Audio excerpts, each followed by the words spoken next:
देखो अखिलेश भैया, हमारा जो बाल है ना वो हनी सिंह जैसा काटना है। कितना पैसा लोगे? का तो ऐसे बताएं राहुल भैया, अब तोहरा जितना समझ में आई उतना दे दिया। हमार दोस्त यार बाटा। देखो अखिलेश, जो है मेरा बाल ऐसा काटना कि जब रास्ते में मैं चलूँ ना तो सब लोग देखने लगे मुझे। देखत बाटा हो बुढ़ौतिया में हम रहुला एकदम पगला गइल बा हो, हनी सिंह वाला बाल कटवावत बा। अरे बड़का दादा, तू नाही जनबा, अभी पुष्पा राज रहना या हनी सिंह बनत बाटा। उनहु कोई गजब जमाना आल बा बुढ़ौतिया में। अरे भाई मोदी योगी, तुम लोग क्या बातें कर रहे हो? हंस रहे हो आपस में बातें करके?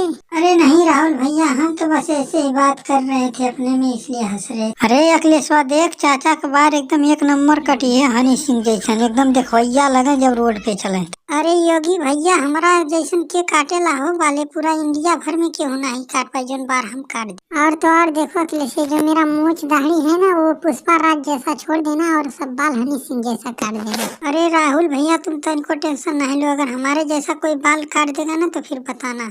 देखो अखिलेश बेटा, तुम तो बाल बहुत अच्छे काट रहे हो, हमारा भी काट देना अभी।